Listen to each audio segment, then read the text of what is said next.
Primeira carta de Paulo à igreja de Corinto, no capítulo 16 ainda, no versículo 5 agora. Ele diz assim: planejo visitar vocês. Vamos orar primeiro, que fica melhor.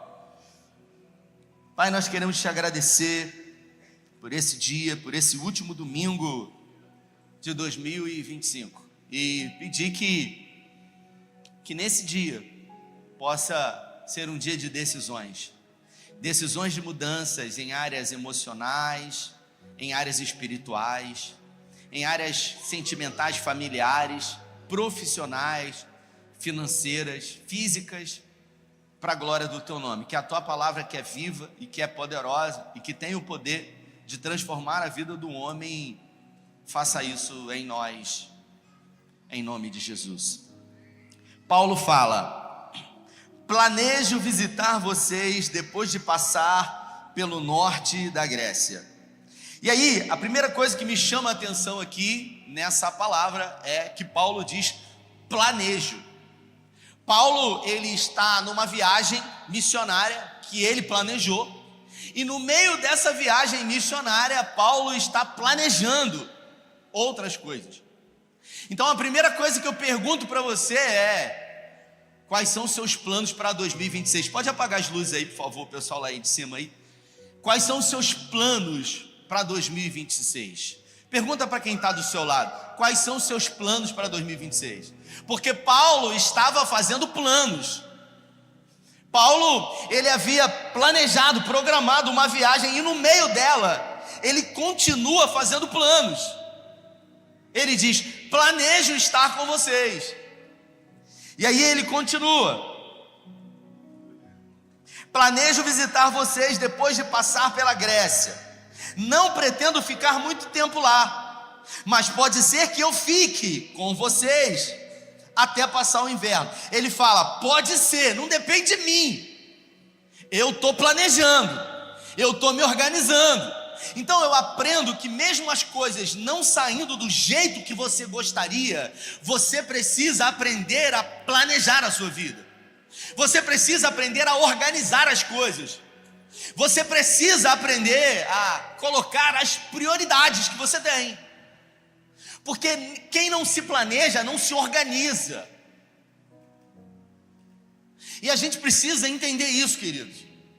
Esse ano eu trouxe muitos pastores aqui da nossa instituição e de fora, que quiseram conhecer um pouco do nosso trabalho, daquilo que a gente faz, do crescimento que Deus tem dado. E eles ficaram 2 dias aqui. Eu dediquei meses, durante todas as semanas, 2 vezes por semana, terça e quarta-feira, na verdade quarta e quinta-feira, atendendo pastores aqui. E eu ouvi de muitos pastores, depois de dizer e mostrar no quadro que a gente tem tudo que a gente estava fazendo, eu ouvi muito desses pastores na quinta-feira, quando a gente estava encerrando, Davi. Eu disse: olha, basicamente esses 2 dias aqui eu disse para vocês tudo que a gente faz, tudo o que a gente tem feito como responsabilidade nossa diante do crescimento que Deus tem dado. E alguns desses pastores disseram para mim: mas isso dá muito trabalho. E eu falei: crescer dá trabalho, e mais, crescer dói. Crescer não é para os fracos. Só que nós vivemos num tempo onde as pessoas, elas querem facilidade, elas buscam praticidade. As pessoas, elas não têm paciência para nada.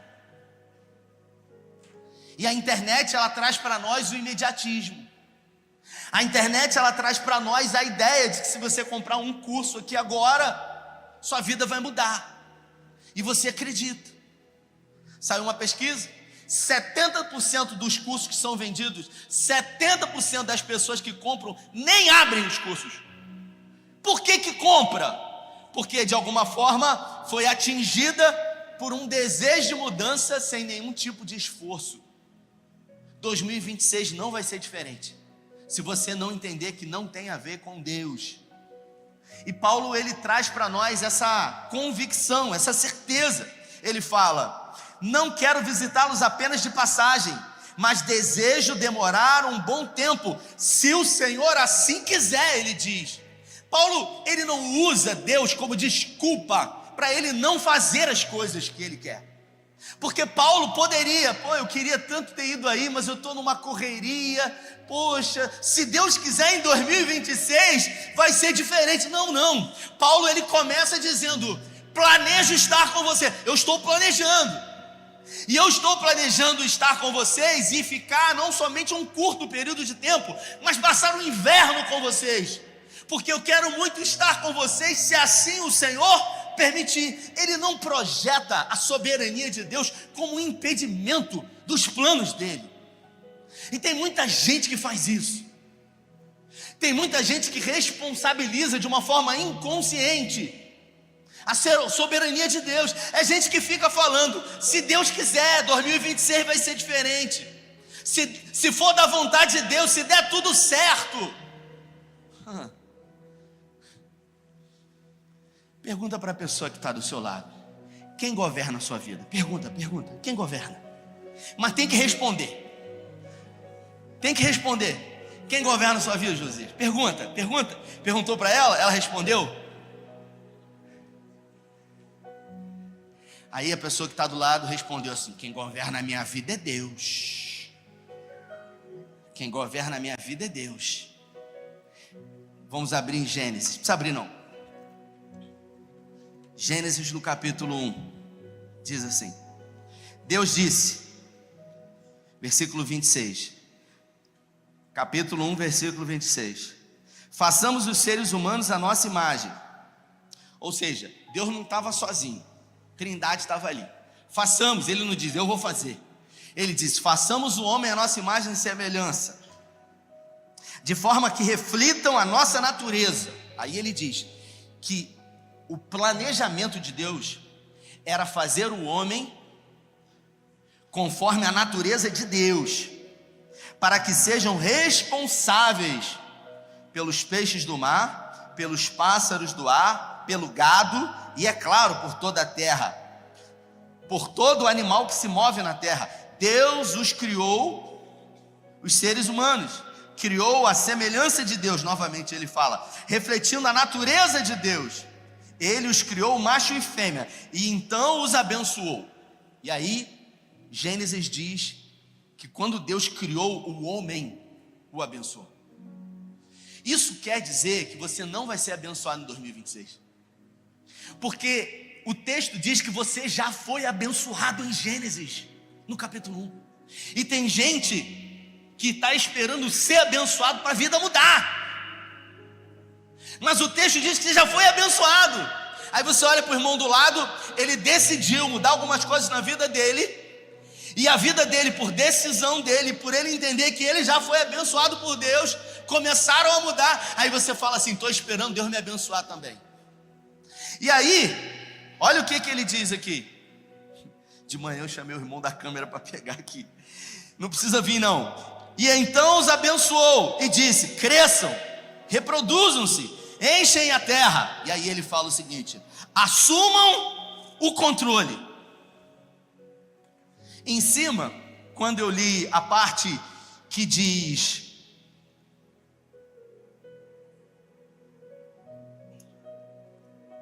façamos os homens para que sejam responsáveis, na NVI chama, governe.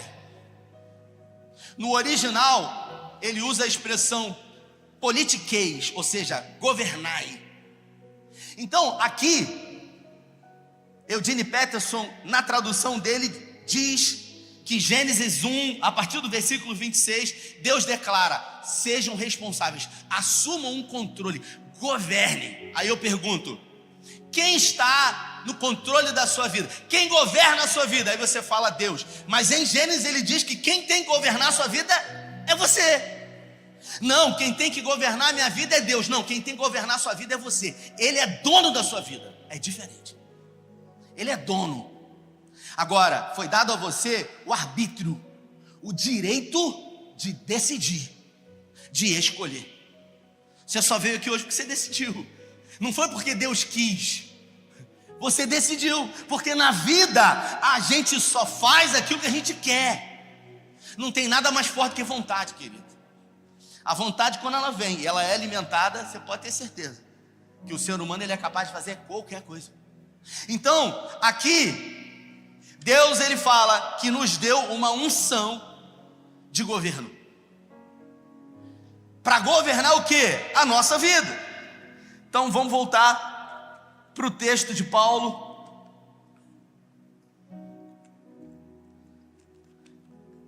Que eu fechei a Bíblia e não abri, e não marquei. Diz assim: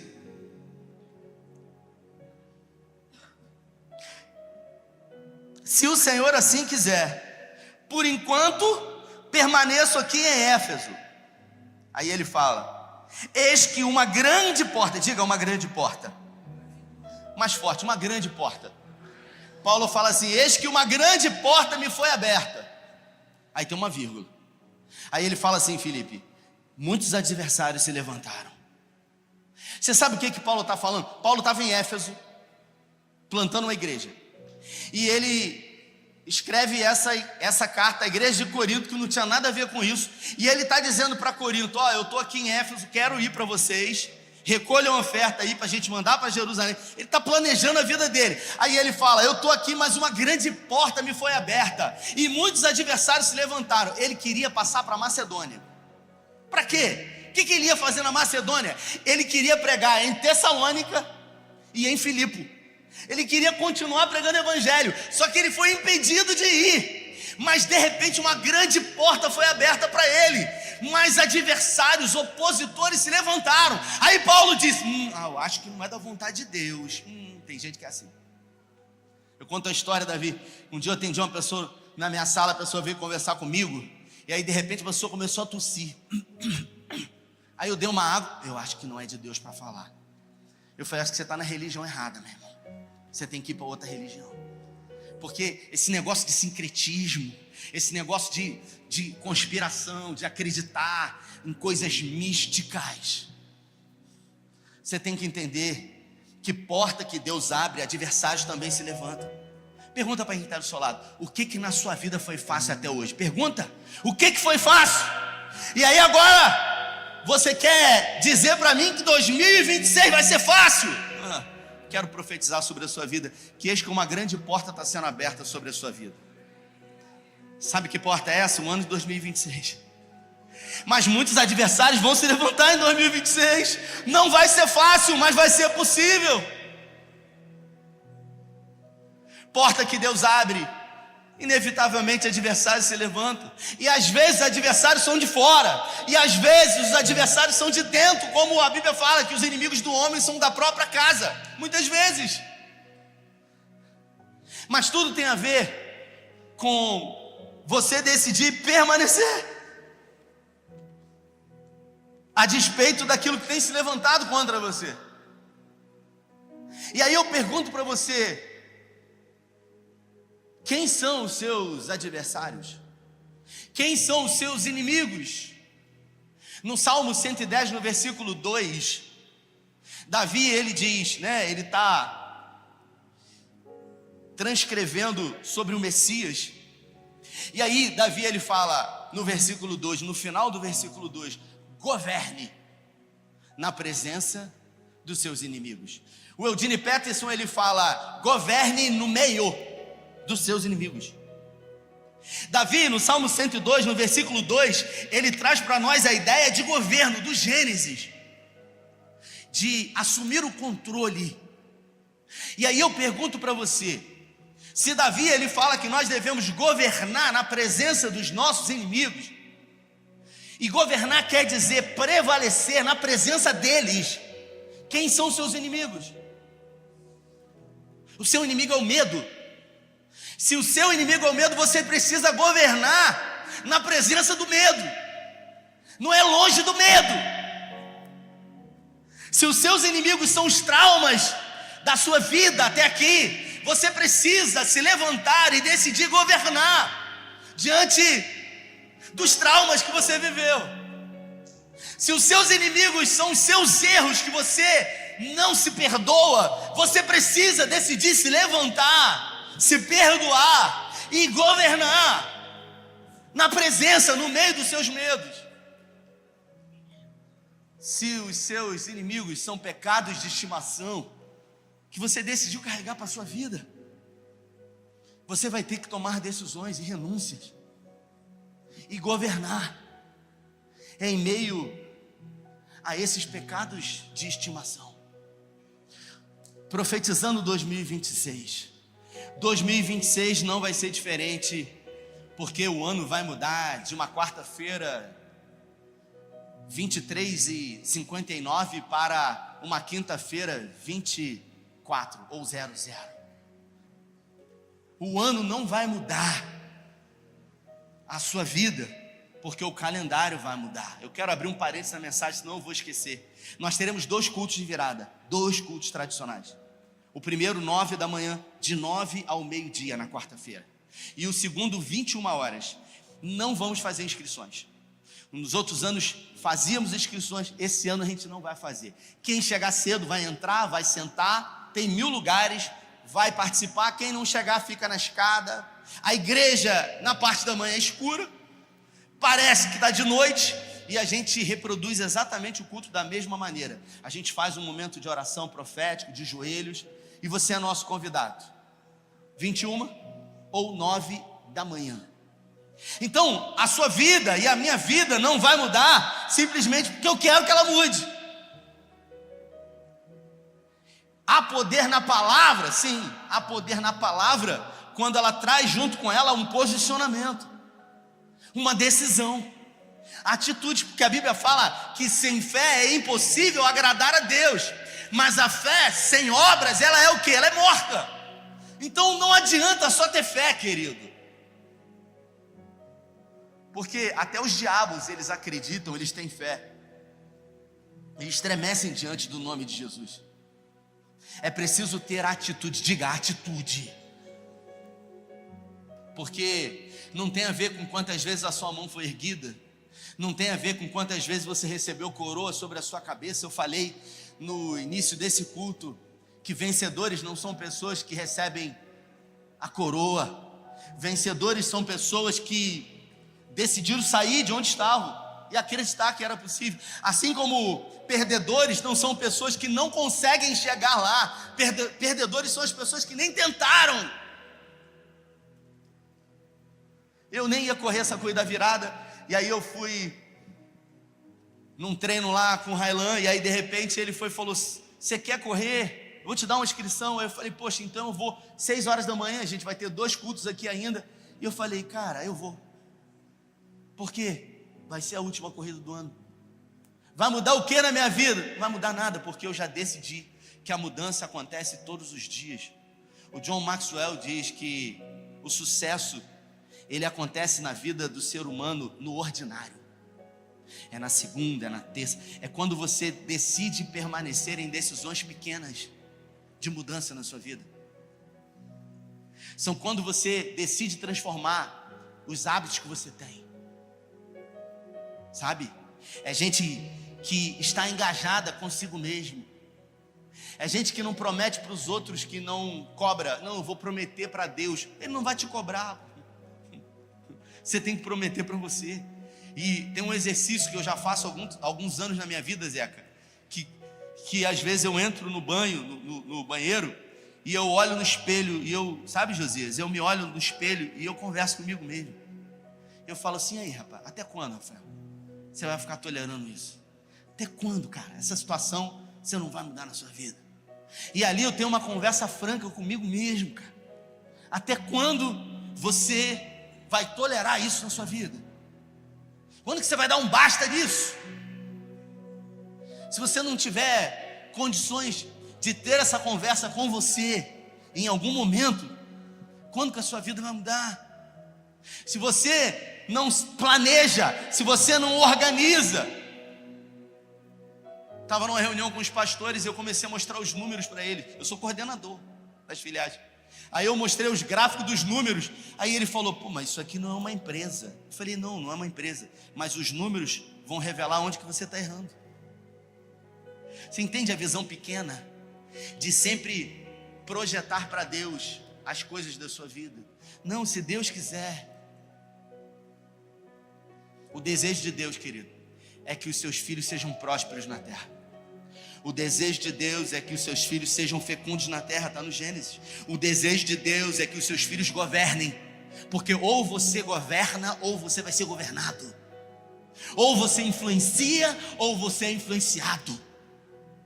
E se você esperar por situação atual, por partido político, entenda, o nome do negócio não é um inteiro, é uma parte, é um partido. Isso vai dar certo quando?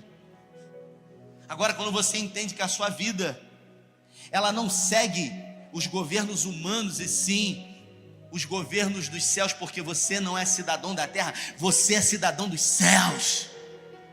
Você entende que independente do governo que esteja lá, o céu não está em crise.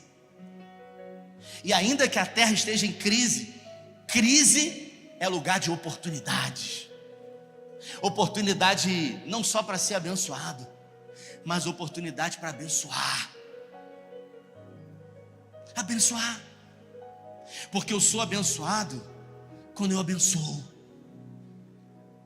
Você imagina eu pedindo a Deus, você pedindo a Deus, Davi, que Deus te abençoe. Senhor, me abençoa. Senhor, me abençoa. E aí, Deus decide abençoar você. E aí a pergunta fica qual é o propósito de você ser abençoado?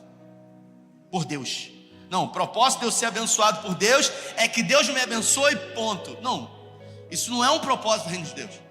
O propósito do reino de Deus é que você seja abençoado para você abençoar, para você transbordar. Só que se você não está transbordando, a bênção parou em você. Você se tornou o fim da bênção. Então diga para quem está do seu lado: não seja o fim da bênção. Diga, não seja o fim da bênção. Alexandre está aí? Alexandre? Deve estar lá em cima, né? Tem um livro. Alexandre, depois traz meu livro aqui, por favor. A gente não fez os visitantes. E eu vou dar um livro meu para todas as pessoas que vieram pela primeira vez aqui hoje. Abençoar. Lançar pão. Compartilhar. Transbordar. Mas isso é caro. Todo ano a gente dá 3.000 devocionais aqui. Todo ano. 3.000 devocionais por ano. Todas as pessoas que vêm aqui pela primeira vez. Não, mas isso é caro. Não tem a ver com preço. Tem a ver com valor. Porque tem coisas na vida que a gente mensura. E tem coisas que a gente não pode mensurar, querido. Não pode mensurar. Um culto, ele não pode ser valorizado em cifras. Você pode valorizar o preço do carro que você tem. Quanto custa? Ah, meu carro custa 50 mil, 60 mil, 80 mil. Ah, ótimo, glória a Deus. Sua casa custa quanto? Minha casa custa 200 mil. Ok, glória a Deus. Quanto custa seu filho? Não, meu filho não tem. Porque aquilo que tem preço, o dinheiro compra. Mas aquilo que não tem preço, o dinheiro não pode comprar. E tudo que o dinheiro não pode comprar, não tem preço, tem valor. E as coisas do reino de Deus não tem preço. Por isso que abençoar não tem preço. E não é abençoar esperando nada em troca. Porque quando você faz por alguém, obrigado, Railan. Quando você faz por alguém esperando alguma coisa em troca, não, eu vou abençoar o Davi, porque ele é diretor de marketing da Arte Ouro, e aí, quem sabe, ele me abençoa com desconto lá. Sabe como que é o nome disso? Prostituição. Prostituição é você se aproximar de alguém, querendo tirar proveito desse alguém através dessa relação. O nome desse pecado é prostituição. A gente atrela muito esse pecado a uma questão sexual também.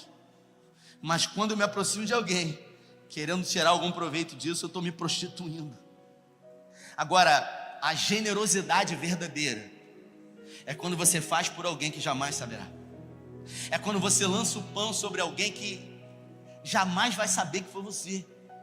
Mas você simplesmente fez porque você resolveu não interromper um ciclo, porque em algum momento alguém fez por você. Em algum momento você recebeu. Nesse ano de 2025, eu preguei quase 100 vezes aqui na nossa comunidade de fé. Quase 100 vezes. Então, quando você prega uma quantidade de números como esse, nem sempre você está bem, pô. Teve dias que eu preguei com dor de cabeça. Teve dias que eu preguei aqui enjoado. Teve dias que eu disse para o louvor assim, eu falei para o louvor: continua aí, até eu voltar, porque me deu dor de barriga. E eu precisei descer, e falei para Glautinho: se eu não voltar, você prega. Então nem sempre você vai estar bem, mas você vai precisar decidir o que você vai fazer da sua vida. Se você só vai plantar quando tiver a melhor condição. O provérbio diz que quem fica observando o tempo nunca vai semear, e quem fica observando o vento jamais colherá. Tem um Reels no Instagram que diz que foi aquele, o Quixote, o maior corredor, ele diz: o melhor dia para você plantar uma árvore foi há 20 anos atrás. O segundo melhor dia é hoje. Porque se você plantasse há 20 anos atrás, você já estaria talvez colhendo os frutos. Então, algumas coisas na nossa vida, a gente vai plantar e a gente vai colher de uma forma rápida. Outras coisas, nós vamos ter que esperar o processo. E você precisa aprender a respeitar os processos da semeadura. A gente está tão acostumado com recompensas rápidas que a gente se esquece que para algumas coisas acontecerem, existe um processo a ser vivido. Então eu caminho para o final da minha reflexão dizendo para você que veio aqui hoje, e você que quer que 2026 seja diferente, ele não vai ser diferente porque você quer, porque eu tenho vontade que 2026, vontade daí passa.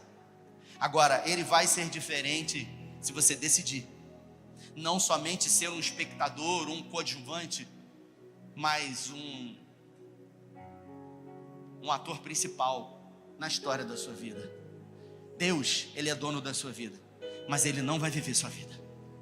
A Bíblia fala, ela mostra para nós que Deus, ele não decidiu viver sua vida, ele decidiu morrer a sua morte, para que você pudesse viver a sua vida nele.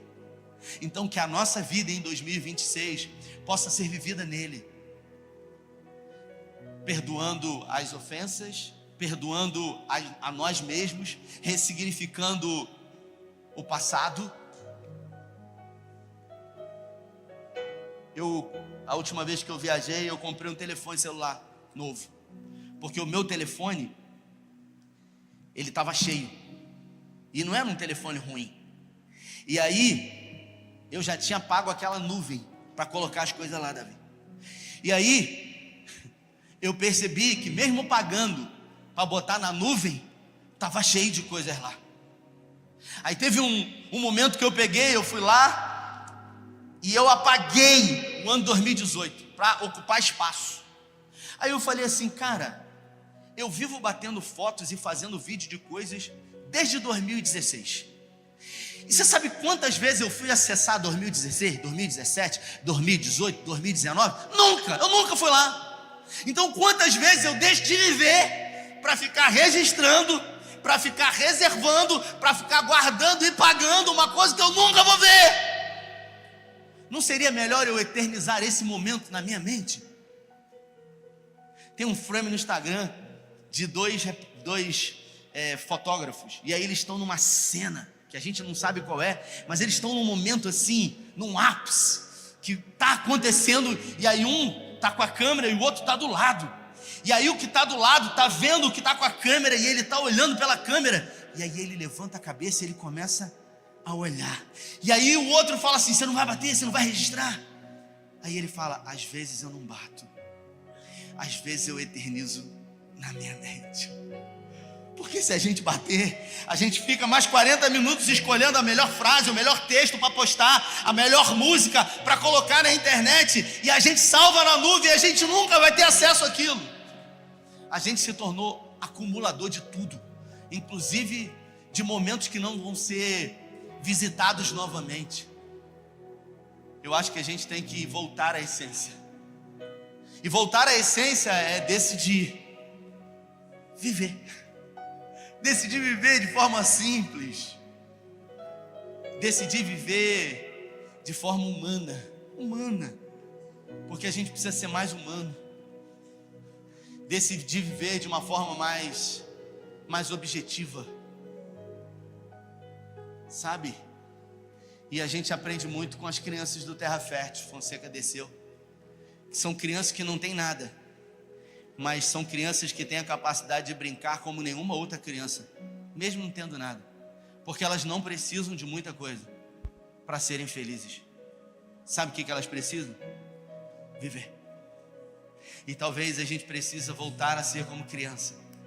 Tem uma canção que diz: quero ser como criança, voltar à inocência e acreditar em ti. Mas às vezes sou levado pela vontade de crescer, torno-me independente e deixo de crer. Que a gente possa voltar. Eu queria que você ficasse de pé. E esse culto, esse último culto, eu vou fazer diferente. O Ministério de Louvor vai estar entoando uma canção, mas eu gostaria, aqueles que quiserem, você não é obrigado a isso, é quem quiser. Como eu disse, essa palavra talvez não seja para todas as pessoas que estão aqui hoje, mas eu creio que essa palavra ela vai mudar a vida de algumas pessoas, eu creio. Então, se você precisa, sabe, ter uma conversa com você, se você precisa organizar algumas coisas, decidir por outras, planejar outras na sua vida, eu queria convidar você a ficar de joelhos, enquanto eles vão adorar, que você tenha a sua conversa, não preste atenção na música, apenas faça desse momento o seu momento de reflexão, o seu momento de avaliação, o seu momento, sabe, de conversa com você e com o seu Deus. Aleluia. 2 Pedro 5,7 diz: aquilo que domina o homem, do tal ele se torna escravo. Você é escravo daquilo que domina você. Você é servo daquilo que domina você. Você é escravo daquilo que você permite, que você tolera.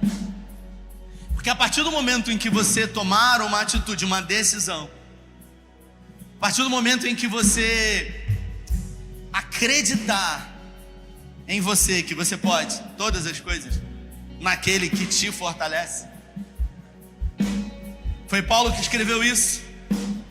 E essa mensagem de hoje é uma mensagem não de alguém perfeito, nem de alguém que começou bem, porque Paulo começou mal. E ele foi assolado toda a sua vida com pesadelos e com culpa pelo que ele havia feito para a igreja, para os santos. Só que em algum momento ele se tornou tão grato por aquilo que ele havia recebido, que ele decidiu gastar toda a sua vida em favor de outras vidas. Nós somos seres sociáveis, e você precisa entender isso. A nossa vida só faz sentido no outro. São nos encontros da vida. É exatamente nesses encontros. As pessoas elas vêm para a igreja para adorar a Deus, mas elas vêm também para ter encontros com outras pessoas. Porque quando eu me encontro com você, eu me encontro com Cristo que está dentro de você.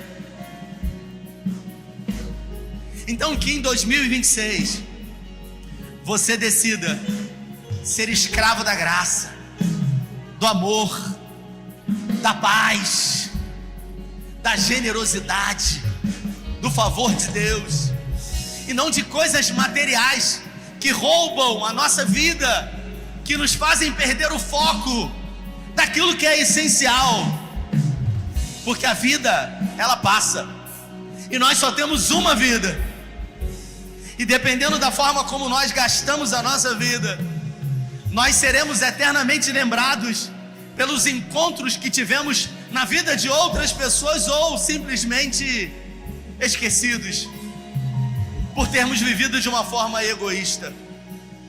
Levante suas mãos como quem vai receber algo. Senhor, queremos te agradecer por esse domingo, por esse último domingo do ano de 2025, e queremos pedir ao Senhor que a tua graça, que é melhor do que tudo, que o teu amor furioso que nos salvou, que as tuas misericórdias que se renovam todos os dias, a cada manhã, possam nos impulsionar a decidirmos viver uma vida que vale a pena ser vivida. Que essa palavra, ela que veio como semente para o nosso coração e caiu no nosso solo, que é o nosso coração, ela possa germinar, que ela possa ser regada todos os dias, que ela possa crescer, se desenvolver e se transformar numa árvore frondosa, e que possa produzir frutos, e que possamos nos alimentar desses frutos. Que essa árvore possa produzir sombra para nós, para nossa casa e para toda a nossa parentela. Que toda semente de decisões que foram plantadas hoje, pequenas ou grandes, possam, na força do Senhor, produzir transformação e mudança. Nós oramos com fé, agradecidos em nome do Pai, do Filho e do Espírito Santo. Se você crê e recebe, dê a melhor salva de palmas a Ele. Deus nos abençoe. Até quarta-feira. Valeu!